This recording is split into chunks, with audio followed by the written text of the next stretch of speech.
Hello everyone, my name is Himanshu Bapreja and welcome to our official YouTube channel. So हमारा ये वाला lecture oriented है bond के parameter से, उनकी बॉन्ड की लेंथ, बॉन्ड की स्ट्रेंथ, इसके अलावा उनके जो एंगल्स हैं उनको हम ध्यान से समझने वाले हैं। एंड स्टार्टिंग करेंगे इस लेक्चर की हम हाइब्रिडाइजेशन की कैलकुलेशन से। तो चलो करते हैं स्टार्टिंग हाइब्रिडाइजेशन की कैलकुलेशन से।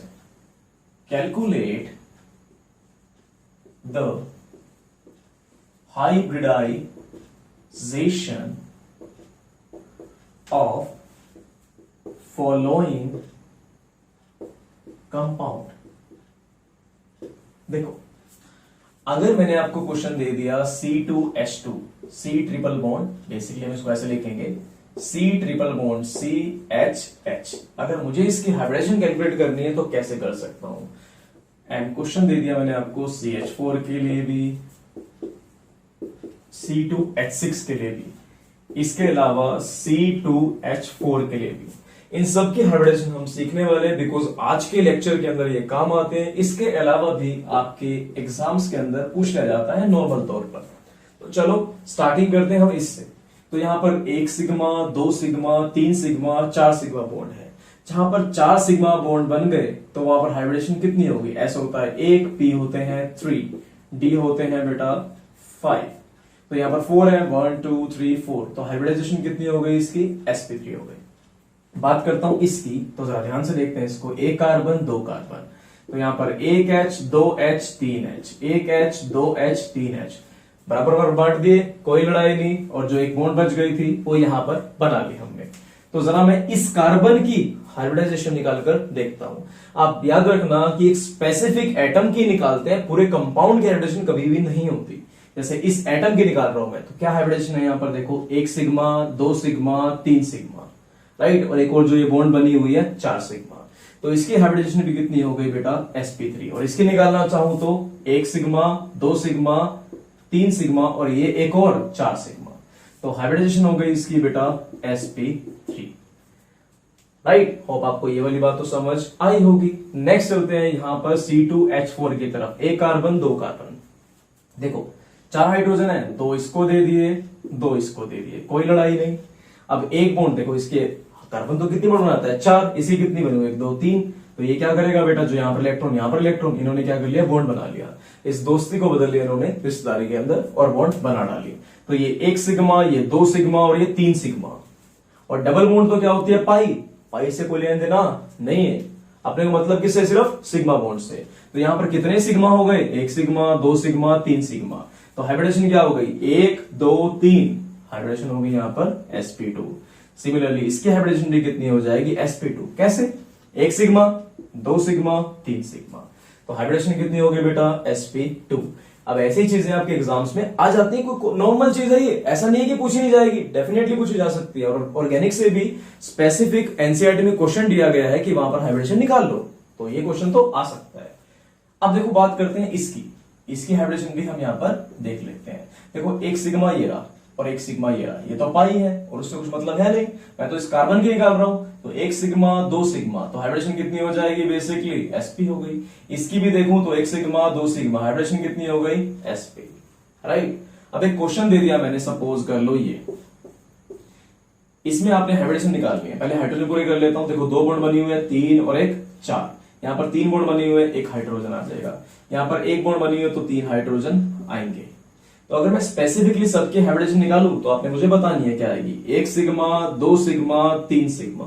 तो हाइब्रिडेशन क्या हो गई बेटा यहां पर? sp2। ये तो पाई है, पाई से लेने देना नहीं है। और यहां पर 1 सिग्मा, 2 सिग्मा, 3 सिग्मा, तो इसकी हाइब्रिडेशन भी कितनी हो गई? sp2। ठीक है। अब इसकी बात करूं तो 1 सिग्मा, 2 सिग्मा, 3 सिग्मा और एक ये चौथा सिग्मा है ना, ये बॉन्ड भी तो बनी हुई है ना, इसको भी काउंट करोगे। देखो ना 1 2 3 और ये चौथी बॉन्ड 4, तो हाइब्रिडेशन कितनी हो गई? sp3। सो ये थी यहां पर हाइब्रिडाइजेशन की कैलकुलेशन। ऑर्गेनिक मॉलिक्यूल्स के अंदर भी कह सकते हो या फिर नॉर्मली किसी भी बॉन्ड फॉर्म के अंदर कह सकते हो। और हमारे वाला तरीका सब जगह पर लगता है, इनफैक्ट यहां पर भी। जिस बच्चे ने हाइब्रिडेशन दूसरे तरीके से करा, डिवाइड बाय 8 और 2 के तरीके से, उसको भी ये इसी तरीके से निकालना पड़ेगा, क्योंकि कोई और तरीका नहीं है उनके पास भी निकालने के लिए अल्टीमेटली।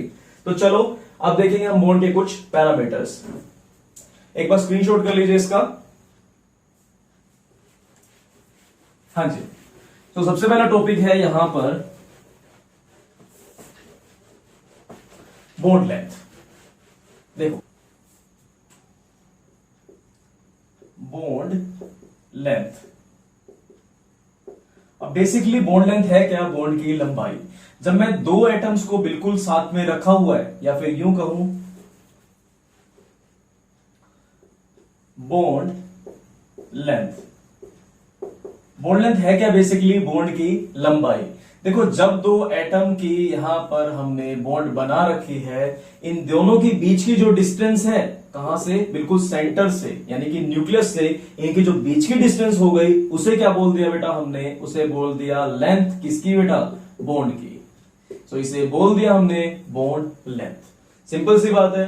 तो इसकी डेफिनेशन क्या बोल सकता हूं बेटा मैं? The distance between center of nuclei of two bonded atom। तो कितनी डिस्टेंस है इनके सेंटर के बीच में? इसको न्यूक्लियस ना बोल के क्या बोल देते हैं? इसको न्यूक्लियाई बोल देते हैं। The distance between centre of nuclei of two bonded atom known as bond length। अब देखो बॉन्ड लेंथ तो हमने यहां पर देख ली। अब बारी आती है फैक्टर अफेक्टिंग बॉन्ड लेंथ। ऐसे कौन कौन से फैक्टर हैं जो बॉन्ड लेंथ को अफेक्ट करते हैं? सबसे पहला है साइज ऑफ एटम। अब साइज ऑफ एटम का बॉन्ड लेंथ से क्या लेना देना, तो जरा ध्यान से समझो। आपने देखा ये बॉन्ड की लेंथ है। अगर एटम बिल्कुल छोटे छोटे से होते तो इनकी जो बॉन्ड की लेंथ है वो भी क्या बनती बेटा? देखो बिल्कुल छोटी सी बनती, इससे तो बहुत छोटी है, राइट। लेकिन अगर ये देखो कि मैंने अगर साइज ऑफ एटम बहुत बड़ा बड़ा कर दिया, राइट, थोड़ी सी मर्जिंग भी दिखा देते हैं इनकी। देखो थोड़ा सा ये मर्ज भी हो गए अंदर, राइट। तो यहां से ये इनकी डिस्टेंस देखो बेटा बहुत ज्यादा हो गई, इससे तो बहुत बड़ी है। यानी कि डायरेक्टली डिपेंड किस पे कर रहा है? साइज ऑफ एटम पे। अगर साइज बड़ा हो गया तो एटम भी क्या हो जाएगा? अल्टीमेट साइज बड़ा हो गया तो अल्टीमेटली उसकी बॉन्ड लेंथ भी क्या हो जाएगी? बड़ी हो जाएगी। So larger the size of atom, larger the size of atom, larger will be the bond length. Larger will be the bond length. अब ये बात आपको समझ आ गई होगी। नेक्स्ट फैक्टर है यहां पर मल्टीप्लिसिटी ऑफ बॉन्ड। मल्टीपल का मतलब ही क्या होता है? एक से ज्यादा होना, राइट। मल्टीपल, अगर ज्यादा बॉन्ड बनती है तो क्या फर्क पड़ता है उसकी बॉन्ड की लंबाई पे? अब देखो सिंपल सी बात एक ऐसे समझना कि अगर कोई एटम में बॉन्डिंग कम है, राइट, अगर बॉन्डिंग कम हुई तो वो क्या होंगे? बिल्कुल उनके जो ओवरलैपिंग होगी वो कम होने वाली है, राइट। अगर बॉन्डिंग इंप्रूव हो गई तो उसकी ओवरलैपिंग क्या हो जाएगी? बढ़ जाएगी। साइज क्या हो जाएगा? छोटा हो जाएगा। अब अगर और ज्यादा ओवरलैपिंग बढ़ गई तो और ज्यादा साइज क्या हो जाएगा? छोटा हो जाएगा। अगर समझ नहीं आया तो एग्जांपल लेते हैं डेली लाइफ से एक। अब ये समझो कि आपका कोई दोस्त है जिससे आपकी बॉन्डिंग बहुत ज्यादा अच्छी है, राइट, और एक दोस्त से बॉन्डिंग नहीं अच्छी है। तो जिससे बॉन्डिंग अच्छी है वो क्या हो जाएगा? क्लोज आ जाएगा, पास आ जाएगा। अगर बॉन्डिंग अच्छी हुई तो क्या हो जाएगा? पास पास आ जाएगा। सेम वो यहां पर क्या हो जाएगा? पास पास आता चला जाएगा जब बॉन्डिंग क्या होगी? ज्यादा होगी, राइट। और उसका साइज क्या हो जाएगा? आई मीन टू से उसकी बॉन्ड लेंथ क्या हो जाएगी? छोटी, क्योंकि वो क्या आता जा रहा है? पास आता जा रहा है। अगर एक्सपेरिमेंटल टर्म में जाना चाहो तो ऐसे समझ सकते हो कि देखो जब ये बॉन्ड बनी थी तो वीक थी, राइट। अब हुआ क्या यहां पर कि एक और ओवरलैपिंग हुई, थोड़े से तो पास आए ना। तो जब ये पास आ रहे हैं तो इनकी बॉन्ड की लेंथ क्या हो रही है? कम। इनकी बॉन्ड की लेंथ क्या हो जाएगी बेटा? कम। सो यहां पर larger the number of bonds,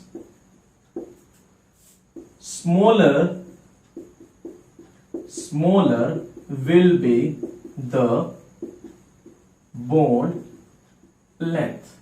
उसकी बॉन्ड लेंथ क्या हो जाएगी? छोटी हो जाने वाली है। अब इसको मैं जरा अच्छे से बताता हूं। देखो अगर ट्रिपल बॉन्ड है तो वो छोटी होगी, बहुत छोटी होगी, किससे? डबल बॉन्ड से भी, और सिंगल बॉन्ड से ये भी छोटी होगी, राइट। तो सबसे छोटी कौन सी बॉन्ड? ट्रिपल बॉन्ड, क्योंकि बॉन्डिंग क्या है ज्यादा, ओवरलैपिंग क्या है ज्यादा, साइज क्या हो जाएगा? छोटा। ये दोनों चले जाएंगे अंदर, अंदर चले गए तो साइज क्या हो गया? छोटा, राइट। अब ऐसे तो एग्जिस्ट नहीं करते ना भाई, तो बैलेंस कर देते हैं। कार्बन की 3 बॉन्ड तो बन गई, टोटल कितनी बॉन्ड बनाता है कार्बन? 4। एक बॉन्ड यहां पर, एक बॉन्ड यहां पर। इधर कार्बन की 2 बॉन्ड बनी हुई इस कार्बन की, तो 2 इधर 2 इधर। यहां पर एक बनी हुई है, 3 इधर 3 इधर, राइट। तो ये क्या हो गया? Multiplicity of bond. Next one is hybridization. अब देखो, ध्यान से देखो, तो हाइब्रिडाइजेशन और ये अलग अलग नहीं है। ध्यान से देखते हैं, 1 sigma bond 2 sigma bond, hybridization कितनी हो गई? sp, right. हाइब्रिडेशन कितनी है? sp। और अगला देखें, अगला क्या होगा? इसको ओपन कर लेते हैं ऐसे। तो हाइब्रिडेशन कितनी है? 1 सिग्मा 2 सिग्मा 3 सिग्मा। हाइब्रिडेशन हो गई बेटा इसकी यहां पर sp2। यहां की बात करूं तो हाइब्रिडेशन कितनी होगी? जरा देखो उसको भी। 1 sigma 2 sigma 3 sigma 4 sigma, hybridization हो गई sp। वैसे तो तुम्हें देख के पता चल रहा है कि sp वाला सबसे छोटा, sp2 वाला उससे छोटा और उससे बड़ा, और sp3 वाला सबसे बड़ा। और ऐसा क्यों हो रहा है जरा वो भी देख लेते हैं यहां पर। देखो सिंपल सी बात है, वैसे इतनी सिंपल बात भी नहीं है, जरा ध्यान समझते हैं इसको। अब जिसमें s ज्यादा होता है, जिसके अंदर s ज्यादा होता है, वो क्या होता है? बहुत ज्यादा छोटा रहता है। और ऐसा भी क्यों? क्योंकि s क्या होता है बेटा, आपने देखा है s ऑलवेज क्या होता है? न्यूक्लियस के बिल्कुल पास होता है, राइट। बिल्कुल पास वाली चीज क्या है? s। और p क्या होता है? बहुत ज्यादा दूर होता है। p क्या होता है? बहुत ज्यादा दूर होता है। यानी कि जितना ज्यादा s होगा, जितना ज्यादा s होगा, उतना ज्यादा साइज क्या हो जाएगा इसका? छोटा। यहां पर s देखो कितने परसेंट है? 2 चीजें हैं यहां पर, टोटल परसेंट 100 होता है। अगर 2 में डिवाइड कर दो तो कितने परसेंट आ गया? 50%। यहां पर 3 चीजें हैं, डिवाइड बाय 3 कर दो तो कितना आ गया? 33%। यहां पर s कितना आ जाएगा? 25%, राइट। तो s की बात करूं, s और p में से s कितना है? 50%, s कितना है? 33%, s कितना है? 25%। जितना ज्यादा s या फिर जितनी कम हाइब्रिडाइजेशन, उतना ही साइज क्या होगा? छोटा। नहीं समझ आया तो यहीं से देख लो, जितनी कम हाइब्रिडाइजेशन उतना साइज क्या होगा उसका? छोटा होने वाला है। तो इसको बताता हूं ऐसे।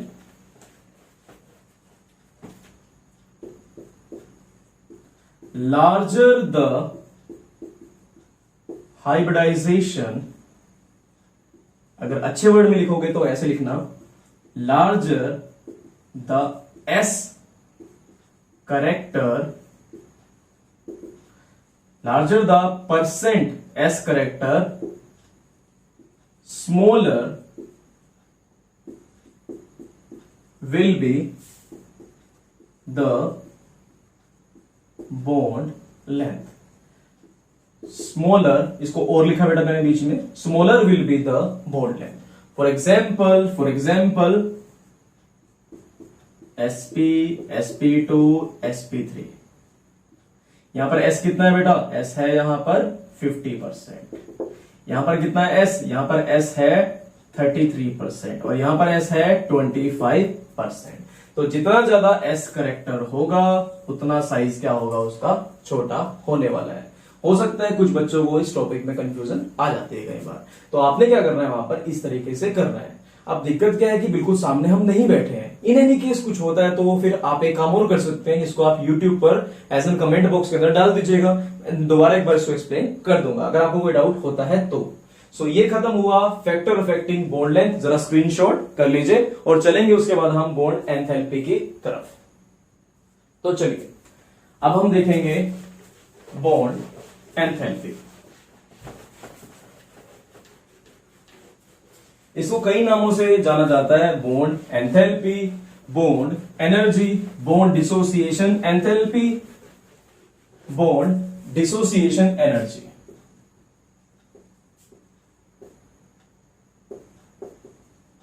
बॉन्ड एंथैल्पी या फिर बॉन्ड एनर्जी, या फिर इसको बोल सकते हैं बॉन्ड डिसोसिएशन एनर्जी, या फिर बॉन्ड डिसोसिएशन एंथैल्पी। मतलब सबका सेम है कि बॉन्ड को तोड़ने के लिए कितनी एनर्जी चाहिए, राइट। फॉर एग्जाम्पल यहां पर H और H है, इन दोनों की दोस्ती, इन दोनों की बॉन्डिंग तोड़नी है, तो कितनी एनर्जी देनी पड़ेगी इसको तोड़ने के लिए। बिल्कुल सिमिलर वैसा ही है कि सपोज कर लो बर्फ है, उसके जो पार्टिकल जुड़े हुए हैं उसको तोड़ने के लिए कितनी एनर्जी चाहिए, तो वैसे ही है कि इनको तोड़ने के लिए कितनी एनर्जी चाहिए, वो क्या होगी बेटा, इनकी bond energy. The amount of energy required to break 1 mole of bond, और जब तोड़ेंगे तो क्या हो जाएगा, टू सेपरेट देम, हमने क्या कर देंगे, उनको सेपरेट कर देंगे। The amount of energy required to break 1 mole of bond to separate them known as bond की एनर्जी। मेजर कैसे की जाती है बेटा, ये किलो जूल पर मोल में, यूनिट क्या है बेटा इसकी, किलो जूल पर मोल। सो ये है बॉन्ड एंथैल्पी। अब देखो ऐसे कौन कौन से फैक्टर्स हैं जो इसे अफेक्ट करते हैं, फैक्टर अफेक्टिंग बॉन्ड एंथैल्पी।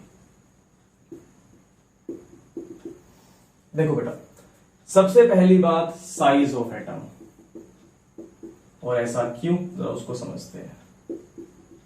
देखो बेटा, जब भी बॉन्ड बड़ी होगी उसे तोड़ना आसान होगा। फॉर एग्जांपल आप कोई भी लकड़ी की बड़ी स्टिक ले लीजिए या फिर आप चौक लीजिए, अगर छोटा चौक है तो तोड़ने में बहुत ज्यादा एनर्जी लगती है, फिर जाकर वो टूटता है। लेकिन अगर चौक बड़ा है उसे तोड़ना क्या होगा, आसान होने वाला है, ऐसे करा और टूट जाता है। लेकिन अगर छोटा है तो तोड़ने में बहुत ज्यादा दिक्कत आएगी। बड़ी चॉकलेट तोड़ने में कोई दिक्कत नहीं, छोटी हो तो तोड़ने में ज्यादा एनर्जी लगती है, राइट। तो larger the size of atom, larger the size of atom, या फिर मैं लिख सकता हूं इसको स्मॉलर से रिप्रेजेंट कर देते हैं, smaller the size of atom larger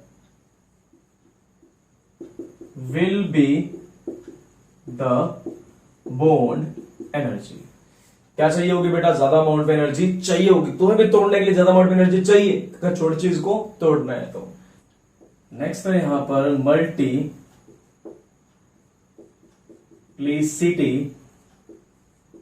of bond. देखो ये तो सिंपल सी बात है कि अगर कहीं 3 लकड़ियां तोड़नी हो तो ज्यादा एनर्जी लगेगी, 2 में कम, सिंगल में सबसे कम, राइट। अगर 1 लकड़ी तोड़नी तो एनर्जी कम लग रही है, अगर 2 हो जाए तो तोड़ने में ज्यादा एनर्जी लगेगी, अगर 3 हो जाए तो और ज्यादा लगने वाली है। ये बात तो क्लियर है, राइट। ट्रिपल बॉन्ड को तोड़ने में सबसे ज्यादा एनर्जी, उससे कम लगेगी डबल बॉन्ड को तोड़ने में, सबसे कम लगेगी अब सिंगल बॉन्ड को तोड़ने में, right. Larger the number of bond between 2 atoms, larger will be the bond energy। ये बात तो सिंपल है, जरा इनको भी अटैच कर देते हैं ऐसे, राइट। ये वाली बात तो आपको समझ यहां पर आ गई होगी। सो लास्ट टॉपिक की तरफ चलते हैं, जरा आप इसको नोट कर लीजिए, स्क्रीनशॉट कर लीजिए इसका, मैं यहां कर देता हूं।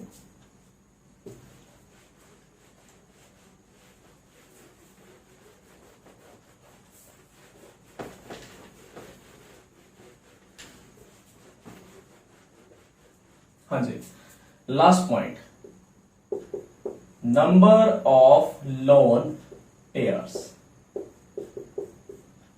देखो लार्जर द नंबर, पहले इसको समझाता हूं, देखो जरा ध्यान से। अब मैंने बात करी यहां पर फ्लोरीन की, समझना जरा ध्यान से। मैंने बात करी यहां पर ऑक्सीजन की,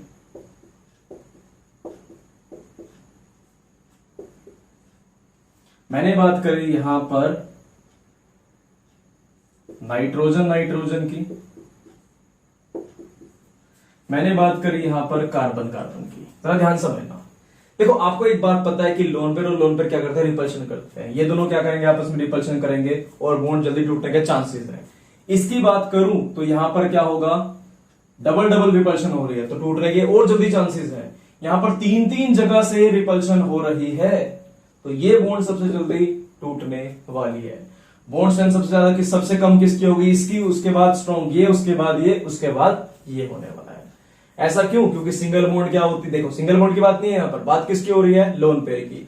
जितने ज्यादा लोन पे रिपल्शन, ये दोनों जो धक्का दे रहे हैं वो निकल जाएंगे यहां से, राइट। ये बिल्कुल उसी तरीके से है, सपोज करो लोन पेड़ क्या है, भीड़ भाड़ है, तुम सपोज करो करण गेट से जगह पे मिल रहे हो, भीड़ थोड़ी सी, अब करण गेट से ऐसी जगह पे जहां भीड़ थोड़ी सी कम है ऐसी जगह पे मिल रहे हो थोड़ा सा, तो यहां पर क्या होगा, रिपल्शन होने वाली है, तुम्हें जल्दी निकलना पड़ेगा। तो लोग यहाँ हॉर्न मारना स्टार्ट कर देंगे। तुम दोनों सपोज कर लो बाइक पे हो, एक अलग बाइक पे दूसरा अलग बाइक पे, लोग हॉर्न मारना स्टार्ट कर देंगे, तुम्हें आगे जाना ही पड़ेगा। सपोज कर लो और ज्यादा भीड़ वाली जगह पर आगे, जहां पर रिपल्शन यहां पर भी, यहां पर भी, चारों तरफ भीड़ लगी हुई है तो और जल्दी निकलना पड़ेगा। सपोज कर लो करण गेट के बिल्कुल बीचों बीच खड़े हो, तुम्हें पता ना कि जो बहुत ज्यादा भीड़ वाली जगह है, यहाँ भी रिपल्शन, यहाँ भी रिपल्शन, सब तरफ से लोगों ने हॉर्न बजा बजा के तुम्हें पागल कर दिया, तुम्हें वहां पर निकलना ही पड़ेगा, दोनों को अलग होना ही पड़ेगा। तो जितनी ज्यादा रिपल्शन उतनी जल्दी टूटने वाली है बॉन्ड, राइट। लेकिन अब एक और चीज भी होती है यहाँ पर, इसमें ट्रिपल बॉन्ड होती है, इसमें डबल बॉन्ड होती है, इसमें सिंगल बॉन्ड होती है। लेकिन अगर मैं सिंगल सिंगल बॉन्ड को भी कंपेयर करूं तो ये बॉन्ड क्या होगी, ये बॉन्ड लेट टूटने वाली है, ये उससे लेट टूटने वाली है, ये सबसे लेट टूटने वाली है, राइट। मैं यहां पर भी ट्रिपल बॉन्ड दिखा देता हूं। अगर कंपेयर कर लूं इन दोनों में कौन जल्दी टूटेगा, तो सिंपल सी बात है, जल्दी टूटने वाला है ये, क्योंकि यहां पर रिपल्शन क्या है, ज्यादा है। तो चलो, larger the number of lone pair, larger will be the repulsion and hence bond will break easily. Bond will break easily, पर हमें तो क्या लिखना पड़ेगा यहां पर, hence lesser will be bond energy. Bond energy क्या हो जाएगी, लेस हो जाएगी, कम हो जाएगी। सो ये वाली बात तो आपको समझ आ गई होगी, स्क्रीनशॉट कर लो, मैं रब करने वाला हूं इसको। सो चलो चलते हमारे लास्ट टॉपिक की तरफ, जो है बॉन्ड एंगल, यानी कि एंगल्स बिटवीन बॉन्ड्स।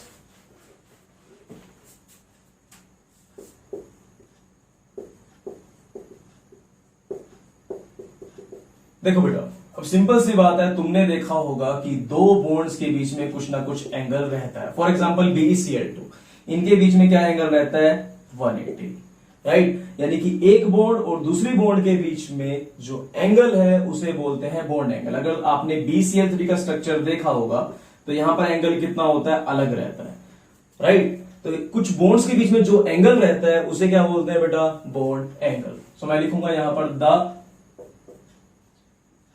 डिस्टेंस या फिर the angle between the line representing the bond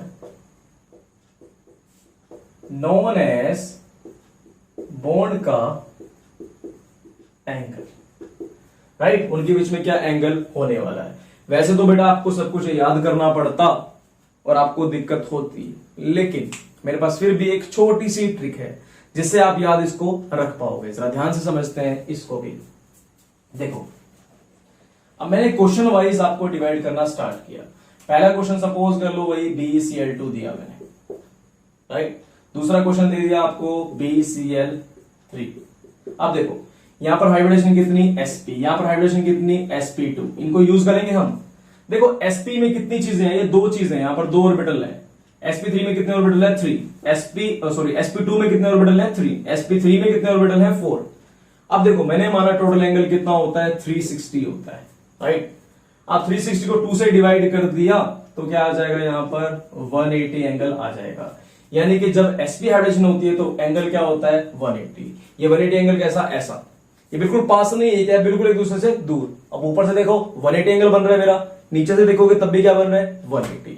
यानी कि उन्होंने डिवाइड कर लिया, भाई ऊपर वाला तेरा नीचे वाला मेरा, डिवाइड कर लिया एंगल, और क्या बन जाएगा 180। ये कोई कंसेप्ट नहीं है, ये ट्रिक है जो मैंने बनाई है आपको याद करने के लिए कि एसपी का एंगल कितना होगा 180। sp2 की बात करूं तो बॉन्ड एंगल क्या होगा इसका 360/3, यानी कि एंगल हो जाएगा 120। देखो ये टोटल एंगल कितने हो जाएंगे यहां पर 120, ये भी 120, ये भी 120, ये भी 120। नेक्स्ट है sp3, और इसमें क्या दिक्कत आती है, यहां पर 360 को अगर मैं डिवाइड कर दूं 4 से तो ये आ जाएगा 90, और 90 तो कभी भी नहीं हो सकता क्योंकि 90 में तो मैक्सिमम पास आ जाएगा। तुम ये समझो एक एटम यहां पर और एक एटम यहां पर, ये क्या करेंगे मैक्सिमम रिपल्शन करने वाले हैं क्योंकि मैक्सिमम पास ये आ चुके हैं, और उस टाइम पे रिपल्शन क्या होगी बहुत ज्यादा होने वाली है। देखो पहले क्या था, एंगल ये था 180 का एंगल इनके बीच में, राइट।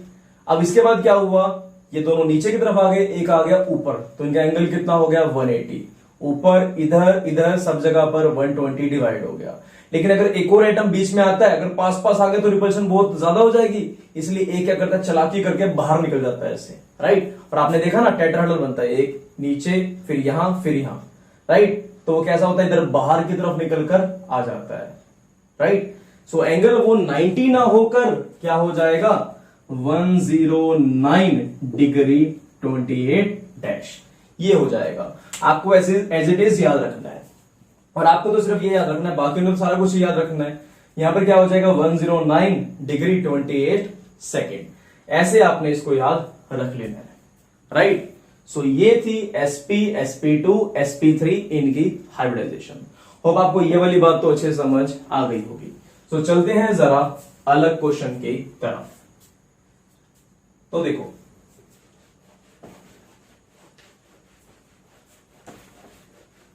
सो पहले था फैक्टर ऑफ एक्टिंग कौन सा, hybridization, as hybridization increases bond angle decreases, उसका बॉन्ड एंगल क्या हो जाएगा डिक्रीज होता रहता है। तो चलो चलते हैं इसके बाद नेक्स्ट के पास। अब देखो नेक्स्ट चीज क्या है, प्रेजेंस ऑफ लोन पेयर, यह है last point, presence of lone pair. देखो मैं 3 एग्जांपल देता हूं यहां पर, एक है CH4, ये एंगल कितने बेटा इनके बीच में 109 डिग्री 28 डैश। अब यहां पर देखेंगे नेक्स्ट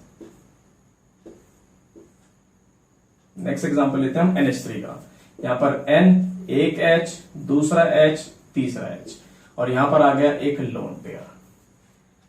ऑक्सीजन की बात करते हैं अगर, एक लोन पेयर, 2 लोन पेयर, थोड़े से बड़े बनाते हैं इसको, थोड़ा अच्छी अंडरस्टैंडिंग आएगी। देखो बेटा अब लोन पेयर के साथ दिक्कत क्या है वो समझो, ये यहां पर क्या रिपल्शन कम है तो ये एंगल कितना 109 ही रहता है, लेकिन ये जो लोन पेयर होता है ये क्या करता है बेटा, इधर से भी धक्का मारता है, इधर से भी धक्का मारता है। ये जो ऐसे एक्सपेंड थे इसको ऊपर से प्रेशर करता है और नीचे की तरफ घुमा देता है, ऐसे धक्का दे रहा है तो ये अंदर की तरफ जाने स्टार्ट हो जाएंगे, क्योंकि लोन पेयर क्या करता है सबसे ज्यादा रिपल्शन करता है। कहां पढ़ा था, वेस्पर थ्योरी के अंदर पढ़ा था कि लोन पेयर तो क्या होता है गुंडे होते हैं, गुंडे क्या करते हैं बेटा ज्यादा लड़ाई करते हैं और अंदर की तरफ इसे भेज देते हैं। अब इसकी बात करें तो यहां तो 2 गुंडे आ गए, इधर से ये धक्का मारेगा नीचे, इधर से ये धक्का मारेगा नीचे, बॉन्ड एंगल क्या होगा और ज्यादा छोटा हो जाएगा। यहां पर बॉन्ड एंगल आ जाता है 107 डिग्री के आसपास और यहां पर आ जाता है 104 डिग्री के आसपास, यानी कि बॉन्ड एंगल बड़ा कहां होगा जहां पर लोन पेयर क्या होंगे कम होंगे। सो ये वाली बात भी बहुत बहुत बहुत ज्यादा इंपॉर्टेंट, ना केवल सीबीएसई कॉम्पिटेटिव के लिए भी रहती है। जितने ज्यादा लोन पेयर उतने ज्यादा रिपल्शन, उतना ही बॉन्ड एंगल क्या हो जाएगा छोटा। तो लिखेंगे जरा इसको, larger the number of lone pair, larger will be the repulsion, larger will be the repulsion, hence bond angle decreases, और बॉन्ड एंगल क्या हो जाएगा उसका डिक्रीज हो जाएगा। और वो क्यों? क्योंकि ये नीचे की तरफ धक्का मार रहे हैं, रिपल्शन कर रहे हैं। होप ये वाली बात आपको समझ आ गई होगी। सो अब हम चलते हैं नेक्स्ट टॉपिक पे, आप इसका स्क्रीनशॉट कर लीजिए। So thank you so much, and मैं कोशिश करूंगा कि कल मैं 2 लेक्चर्स एटलीस्ट अपलोड कर पाऊं। Thank you.